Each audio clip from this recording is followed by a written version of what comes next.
She finally hung up, just as confused and upset as I was.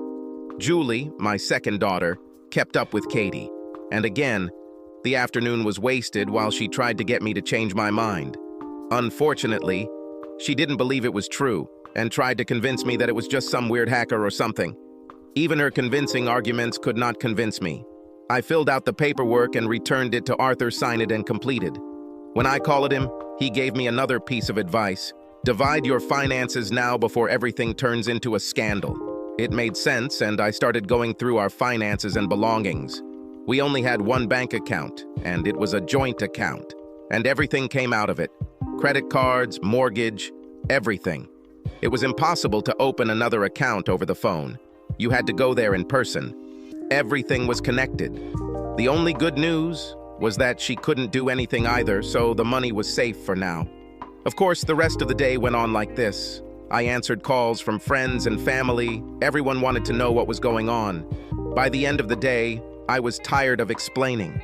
Jade's parents were the worst. They couldn't or wouldn't believe it, and seemed convinced that it was some evil plot hatched by me to discredit their daughter.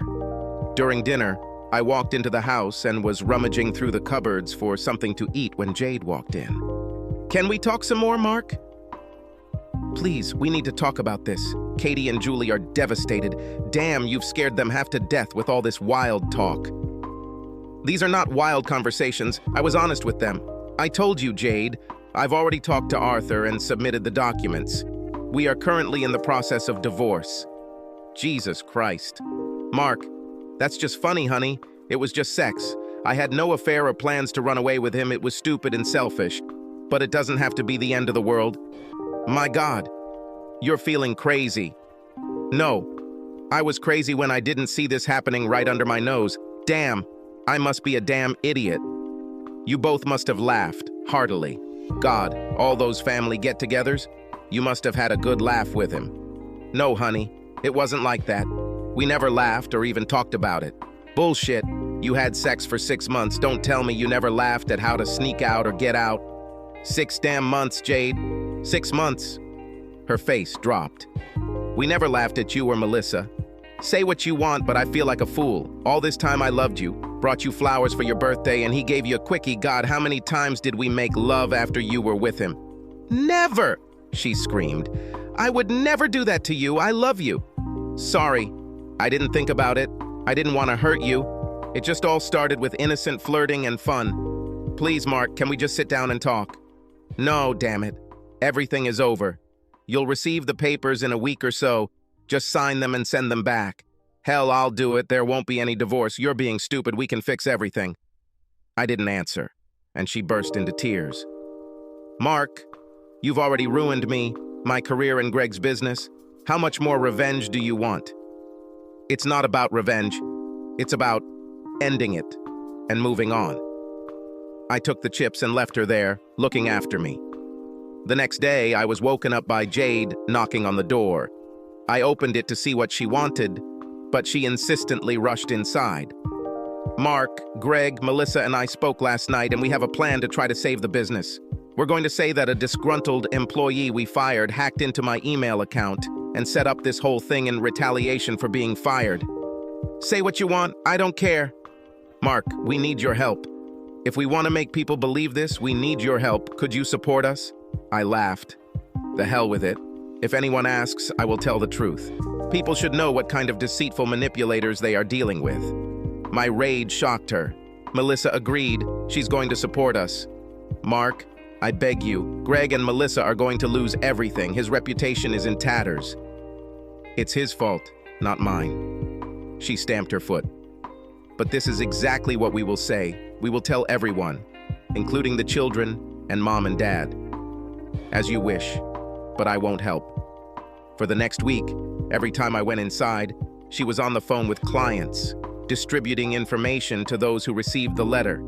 I left them alone, but Melissa called me and begged me to help. They were desperate to revive the business and save Greg's reputation. Melissa seemed to forgive him and openly begged me to reconsider my position. I was so sick of it all, and I wanted it all to end. But there was no escaping the daily drama. No escaping the hellhole our home had become. Katie called several times and became increasingly upset with me. Her mother even convinced her that it was a strange plot to discredit her mother. She convinced me that I should accept everything as it is, forgive and forget. Of course, all I had to do was send her the video clip, but I couldn't bring myself to do it. Instead, I went the other way and took care of her mother. She was in her office working harder than ever with new clients. I pulled up a chair next to her desk, sat down and folded my hands. "Jade, you need to tell Katie and Julie the truth. They drive me crazy with this hacker bullshit." She recoiled. "What? Why not let sleeping dogs lie?" "Because they won't leave me alone. Every day they lecture me on the phone about why I'm tormenting you with a divorce. They think I'm a bad guy." She leaned forward across the table, leaning on her elbows, and stared straight at me. "Mark, if you let me, I will compensate you for everything. Give me a chance to fix everything. Forgive me, and let's start over. We have managed to get all customers back on board, and it looks like we are almost back to normal. Jade, if you don't tell the girls the truth, I'll be forced to send them the last piece of evidence I have. Mark, please, why don't we just leave it so no one loses?" I lost. At this point, the girls treat me like the bad guy because I don't buy your bullshit. Either you tell them, or I will. No, this is not fair. I don't want to get a divorce, and the girls and I are just sorting things out. I won't spoil them. In any case, you can't say anything that would make them believe it. I took the flash drive out of my pocket and waved it in front of her nose. "On this flash drive, there is a video of you pleasuring Greg. I think this might convince them." She almost fainted. "Oh God, you can't." I nodded. "Either you tell them, or I'll just send this to everyone you know, including our parents and children." Lord, Mark, you are such an asshole. Why do we have to get a divorce? It's over between me and Greg. Give us a chance, and I promise that I will spend the rest of our lives together to make things right. You can't fix anything, Jade. Even if I could forgive you, I could never trust you again. I would always be looking over my shoulder, wondering who you were cheating on me with. Jesus, girl. I mean, Greg might not be the only one. There could be hundreds of them. She growled furiously. Get out now." I stood up and, going to the door, growled. "Either you tell them, or I will do it." It took a few days, but my daughter called me to apologize for being so hard on me. She talked to her mother, who told her to be gentle with me, and that we would figure it out ourselves. Obviously, she didn't tell her the truth, but at least Katie was a little more understanding now. When I called and spoke with the realtor about selling the house, Jade exploded. When I told her about this, she became hysterical. "Lord Mark, we can't sell the house. What will everyone think? We spent many hours on the phone explaining and convincing everyone that we were okay, and now you want to sell the house? Lord, be reasonable." I was a little shocked by her indifferent attitude. "Listen, Jade, we'll both need somewhere to live. I know you can't afford to buy out my share of the house, so you can't stay here. I don't want to stay here. I only have bad memories now. I think the best thing to do is sell the house, and then we can go our separate ways." She grabbed my hand, squeezing it tightly between hers, and looked into my eyes. "Or we can stay and try to get out. Mark, I love you as much now as I did when we got married. I don't want a divorce. Can't we work things out? For someone who says he loves me, you have a strange way of showing it. Affairs don't show love." Squeezing my hand tighter with tears rolling down her cheeks, she wheezed. "I made a mistake. It was stupid. It was selfish. But that doesn't mean I don't love you. We've made a lot of mistakes over the years. Both of us, Mark. We can get over it. Jade, you just don't understand. You lied to me. Lied to me for months and would continue to lie. You say it's over between you and him. But if I hadn't found those messages, things would still be going on, wouldn't they?" She gently stroked my hand. "Mark, please, just tell me, would this still be going on? When this all blows over, you will be together again." She sighed, staring at the floor, and the silence became longer and longer until I broke into a growl. "Well, that would be exactly like that, wouldn't it?" she whispered hoarsely. "I don't know. I guess so. But everything has changed. We have become much closer since the lockdown. You have been so loving and caring. Everything has changed," she begged. "It's over now, and if you give me a chance, we can put this in the past and forget it ever happened." God, Jade, you don't even feel remorse. You just expect me to humble myself and say, "Oh, well, never mind." Let me tell you something. Life is not like that. I pulled my hand back. "We are selling the house. It will be put up for sale tomorrow." I left, leaving her completely depressed. It was a bad time to sell. Real estate agents couldn't visit the house. They couldn't bring in leads. It had to be done online and relied on photos I took.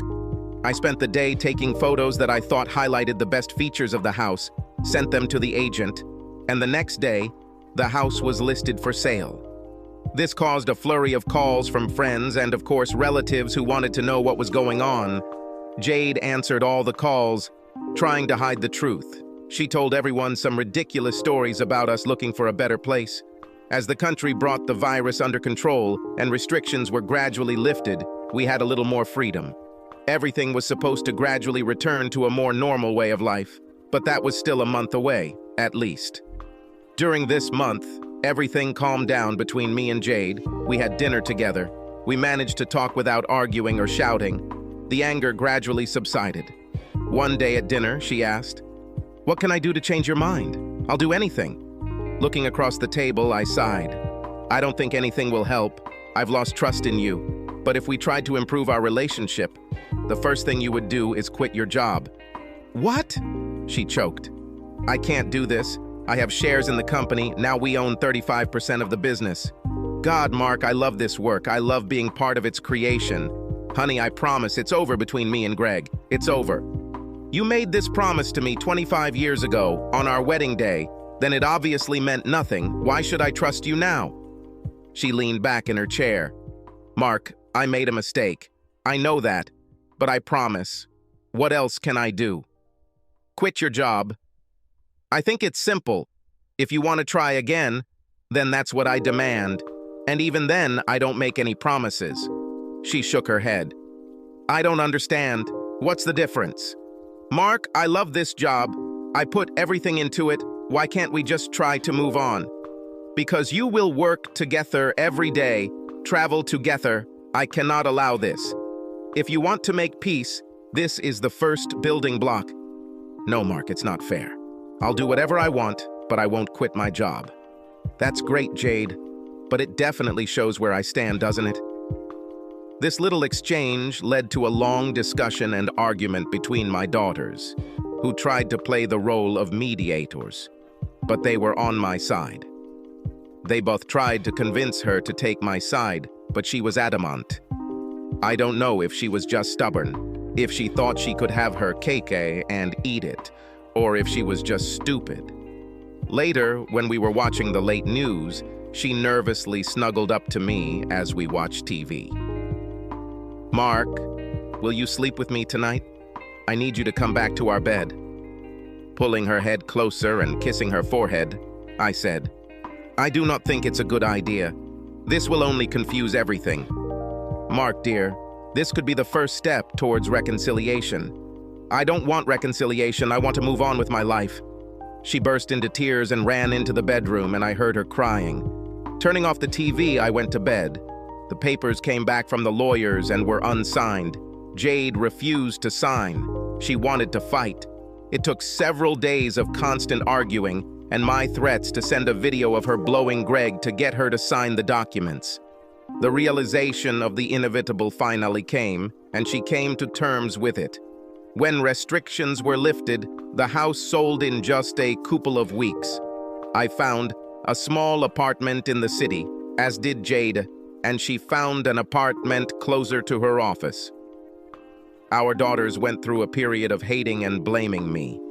Julie was the worst. She believed her mother and blamed me for not supporting her. It took some time before we were able to talk. "Julie, have you ever seen me act without knowing the whole story? Look back at your life and tell me one time when I reacted to you too quickly or too harshly. She thought for a moment before answering, "Never. Dad, you've always been so fair to us. That's why this seems so wrong. You know, what hurts, Julie, is that you never thought about the fact that I know the truth, and my actions are not an overreaction, but a logical result." She sighed, looking at me. "So you're saying that Mom really cheated?" I nodded slowly. "I don't believe it, Dad. She would never do that. She loves you. Could you go to a consultation or something? What would you do if you found out that your boyfriend cheated on you, Julie? Would you give him a second chance?" I saw reality dawn on her. We parted on better terms. Living apart made divorce easier. We split everything. 50-50, although at first everything went well for Jade. Difficulties arose with Melissa.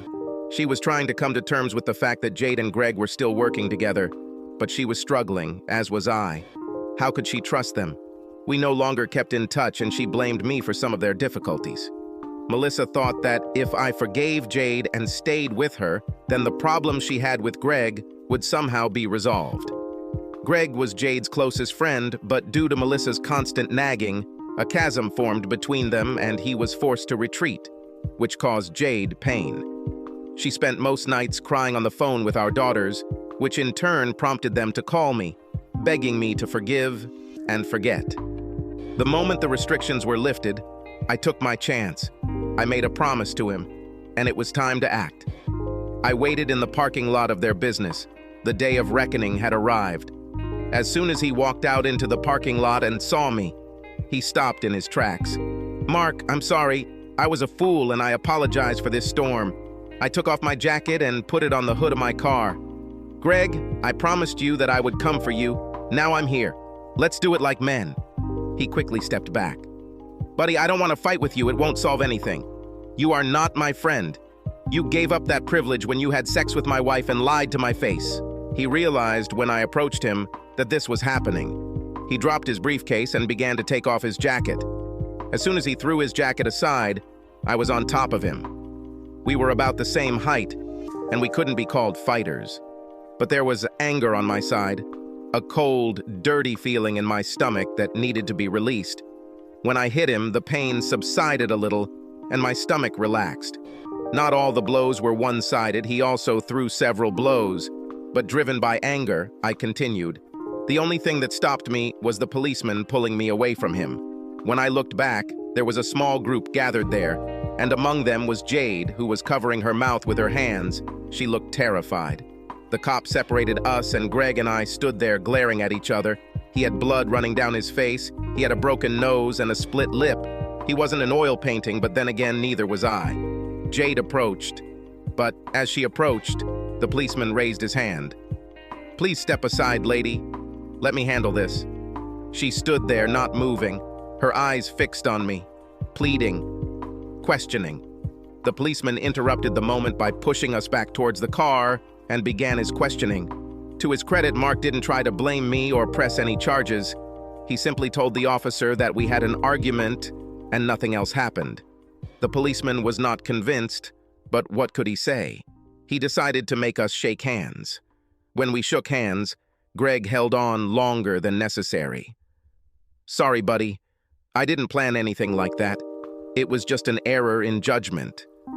He threw my hand away when I refused to accept his apology, and I turned and walked to my car. Jade ran after me.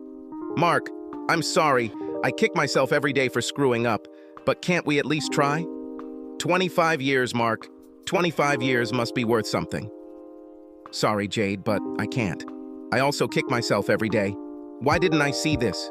You started an affair right under my nose and I didn't even know. There is no way we can live together because I will always wonder where you are, who you are with." I left feeling lighter, stronger, and much better. Violence may not solve anything, but sometimes it cannot be avoided. When restrictions were lifted and the world returned to normal, the media was full of good news about how we had survived the virus. Millions are unemployed, businesses are closed and will never open again. Food banks are overwhelmed and poverty is at its highest level since the Great Depression. Yes, some things couldn't survive. Subscribe to our channel so that your second chaff doesn't cheat on you And go ahead and listen to the next story, because this story is nothing compared to the next one. If you're under 18, don't even think about listening to the next one. Listening to the next one. Listening to the next one. Listening to the next one. Listening to the next one.